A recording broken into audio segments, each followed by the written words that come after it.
बिस्मिल्लाहिर्रहमानिर्रहीम। अस्सलाम वालेकुम। My name is Yasir Ali Tanoli. आज हमने डायनेमिक्स का next topic isolated system and conservation of momentum. Students, हमारी जो न्यू 9th की बुक है उसमें अलग से उसने टॉपिक्स मेंशन किए हुए हैं। आइसोलेटेड सिस्टम, फिर उसके बाद वो कह रहे हैं जी Newton laws and conservation of momentum, फिर उसी तरह उसके साथ है जी change of momentum and collision और change of momentum and explosive forces. Students, इन सारे टॉपिक्स को मैं इकट्ठा करके isolated system and law of conservation of momentum में एक्सप्लेन करूँगा। Isolated system and conservation of momentum. सबसे पहले हमने आइसोलेटेड सिस्टम को समझना है। Isolated system is the collection of particles that can interact with each other but whose interaction with the environment outside of the collection have to negligible effect on their molecules, on their motions, या इसको मैं इस तरह कह सकता हूँ, a system which is not affected by, isolated system which is not affected by external source। Explain करता हूँ किस तरह, या इसको इस तरह भी कह सकते हैं, an isolated system is the collection of particles, collection of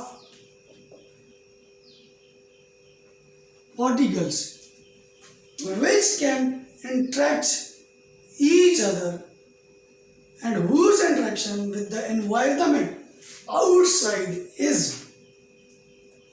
the collection have to negligible effect, outside negligible effect is known as isolated system। For example, molecules of gas in vessel container वो move कर रहे होते हैं, interaction हो रही होती है, लेकिन आउटसाइड इफेक्ट उसके ऊपर नेग्लेजिबल होता है या आपके पास नहीं होता। Gas molecules interact with each other and with the walls of their container। Other forces such as those of the table holding of the container and the gravitational force are considered to have a negligible effect on the motions of the molecules on the container। ये हमारे पास है। और अगर इसको isolated system को हम जाके explain करें न्यूटन लॉज और कंजर्वेशन ऑफ मोमेंटम को सामने रखते हुए, तो कंजर्वेशन ऑफ मोमेंटम ये हमारे पास कहता है, if there is conservation, no external force applied to a system, then the total momentum of that system remains constant। if there is no external force, हमने एक रिलेशन बनाया था प्रीवियस लेक्चर में, अगर आपको याद हो, वो जिसमें मैंने कहा था एक शॉर्ट क्वेश्चन भी आता है, show that the relationship between momentum and force. एक रिलेशन आया था जी, F is equal to delta P divided by delta T। ये एक रिलेशन हमारे पास आया था जिसको हमने कहा था the time rate of change of momentum of the body is equal to the net force applied on a body acting upon a body. अब यहाँ पे हमारे पास there is no external force, external force zero है, then हम ये कह सकते हैं zero, F is equal to zero, यानी ये जीरो आ गया, then zero is equal to delta P divided by delta T, और इसको मैं लिख सकता हूँ delta P is equal to delta T divide हो रहा है मल्टीप्लाई डेल्टा T और बोथ साइड्स, तो मल्टीप्लाई करेंगे तो ये हमारे पास क्या रिजल्ट आ जाएगा जी, इसका जीरो रिजल्ट आएगा। Delta P is equal to zero, then हमें पता है डेल्टा शो करता है जी चेंज को, तो delta P stands for final momentum minus initial momentum is equal to 0। और हम ये भी कह सकते हैं कि final momentum is equal to initial side पे माइनस हो रहा है, दूसरी साइड पे जाके प्लस होगा। Final momentum is equal to initial momentum. ये इक्वेशन हमें ये शो करती है in the absence of an external force the final momentum of the system must be equal to the initial momentum of the system. If no external force acts on a system of particles, then the total momentum of the system remains constant, or then the total momentum of the system cannot change. और अभी हम बात करेंगे जी change of momentum and collisions के ऊपर। इसमें हम क्या करेंगे जी, हम दो ऑब्जेक्ट लेंगे,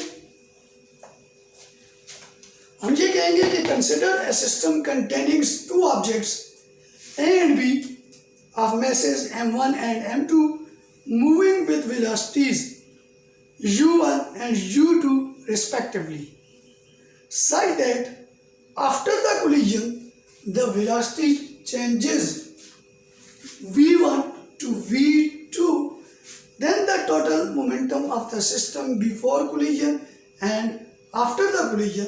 इसके लिए मैं सिंपल सी इस तरह भी कह सकता हूँ, तीन डायग्राम्स यहाँ पे बना लेते हैं।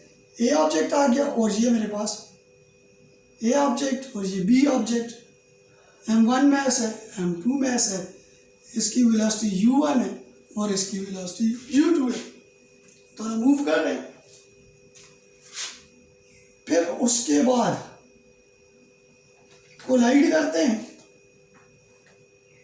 कोलाइड करने के टाइम पे कंडीशन वही message m1 m2।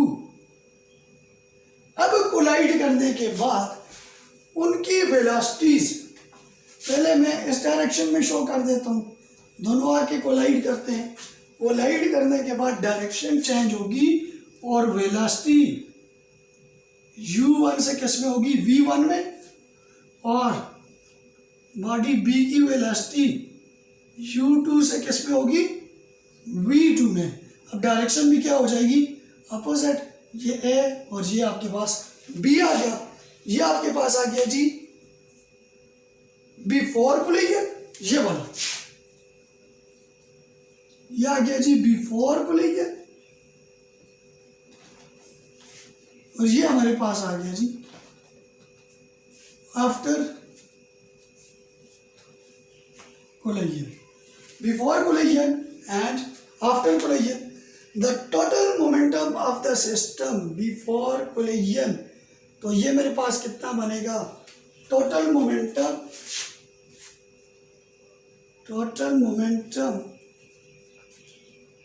of system before collision। देखिए मोमेंटम होता है product of mass into velocity. अब अगर मैं मोमेंटम पे बात करूँ, मोमेंटम बिफोर बी साथ लगा रहा हूँ, बिफोर कोलिजन, बल्कि मैं यहाँ पे कर भी लेता हूँ BEF, बिफोर कोलिजन, तो momentum of object A plus momentum of object B. तो मोमेंटम ऑफ ऑब्जेक्ट ए क्या है, ए का जो मैस है वो m1 है और वेलोसिटी क्या है u1, प्लस इसी तरह बी का मैस m2 और वेलोसिटी क्या है u2। ये आपके पास मोमेंटम आ गया जी बिफोर। इसी तरह total momentum after collision, total momentum after collision, तो total momentum after P after, तो किसका होगा, momentum of object A plus momentum of object B. ये मेरे पास बन गया टोटल मोमेंटम आफ्टर कोलिजन, ये बनेगा m1, अब वेलोसिटी क्या हो गई v1, m2 v2 होगी, ये मेरे पास हो गया। By law of conservation of momentum, total momentum before collision is equal to total momentum after collision. ये हम यहाँ पे प्रूव कर सकते हैं। मैं यहाँ पे थोड़ा सा इसको चेंज करूँगा। हमें ये पता है कि हमारे पास ये ऑब्जेक्ट ए है, ये ऑब्जेक्ट बी है। ऑब्जेक्ट बी ए के ऊपर फोर्स लगा रहा है इस डायरेक्शन में, और ऑब्जेक्ट ए बी के ऊपर फोर्स लगा रहा है उस डायरेक्शन में। यानी एक बी ऑब्जेक्ट ए के ऊपर फोर्स लगा रहा है और ए ऑब्जेक्ट बी के ऊपर फोर्स अप्लाई कर रहा है। The force acting on an object according to Newton third law of motion, third law of motion भी हम यहाँ पे कह सकते हैं, एक्शन एंड रिएक्शन दोनों एक दूसरे के ऊपर फोर्सेस लगा रहे हैं। तो हम ये कह सकते हैं the motion of body B will also exert a force on the body A, minus आपके पास फोर्स होगी। इसी तरह the average force acting on the body B is equal to rate of change of momentum during the time interval delta T. तो F A B हो जाएगा मेरे पास। F A B के लिए मैं यहाँ पे कर लेता हूँ जी, यहाँ से डायग्राम को रेज करता हूँ। M2V2 minus F A B, F A B के लिए हो जाएगा M2V2 minus M2U2 divided by delta T.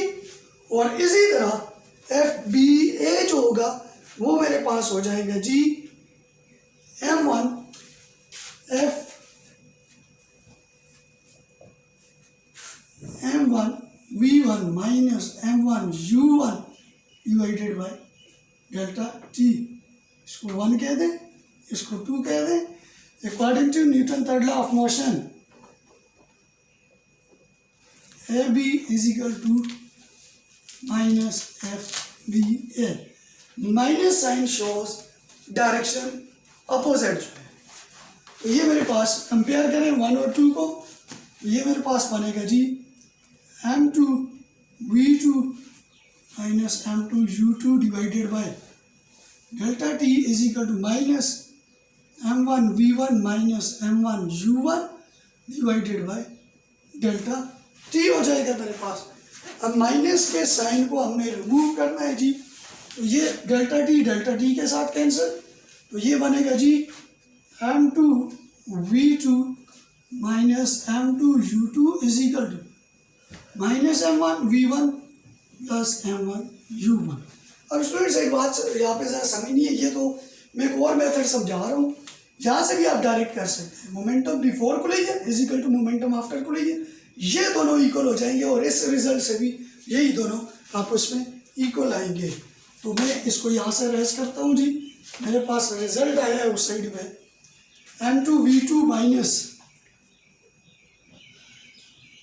M2U2 is equal to minus M1V1 plus M1U1।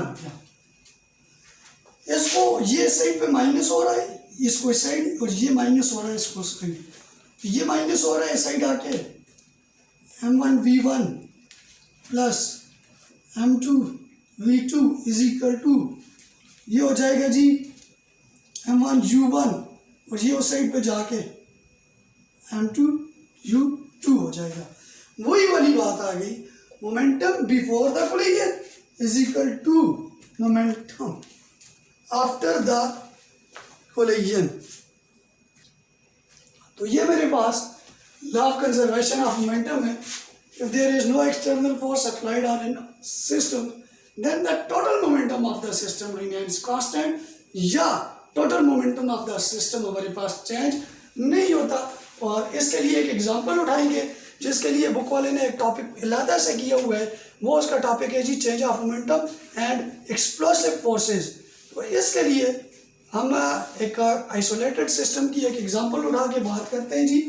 हम ये कहते हैं suppose a bullet of mass, bullet की और गन की एग्जांपल उठाते हैं। Suppose a bullet of mass M1 is fired by a gun of mass M2, यानी बुलेट का मैस M1 आ गया और गन का मैस M2 आ गया। Before firing the velocity of the bullet as well as that of gun was 0 before the, देखें therefore the total moment, या हम ये कह सकते हैं कि फायर करने से पहले उसका जो मोमेंटम था V4 वाला अभी हमने निकाला था। फायर करने से पहले का मोमेंटम क्या हो गया आपके पास, 0 हो गया। इन केस एग्जांपल उठाते हैं जी, यहाँ पे मैं मेंशन कर दूँ, gun and bullet.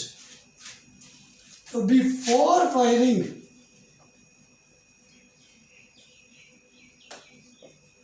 M1 V1 plus M2 V2, before firing, firing से पहले बुलेट आपके पास गन में है, मोमेंटम होता है product of mass into velocity, velocity 0 है, वेलोसिटी 0 है, इट मीन टोटल मोमेंटम उसका क्या हो जाएगा, देखिए ये होता है P is equal to mv, v 0 तो मोमेंटम क्या होगा 0, सारा मोमेंटम क्या होगा 0 होगा। तो before firing momentum of the system हमारे पास क्या होगा जी, 0 होगा। When the gun is fired, bullet moves forward with velocity according to law of conservation of momentum. Total momentum before firing is equal to total momentum after firing. Before firing 0 हो गया, after momentum मेरे पास बन गया। तो इससे मैं different इसकी mathematical equations बनाऊंगा। तो ये मेरे पास बनेगा जी M1 V1 प्लस, एक तो 0 हो गया। अब जिस मोमेंटम पे मैं बात कर रहा हूँ, गन से फायर होने के बाद बुलेट निकली, मोशन में थी, इट मीन उसकी वेलोसिटी थी। तो आफ्टर द फायरिंग मोमेंटम है मेरे पास, आफ्टर फायरिंग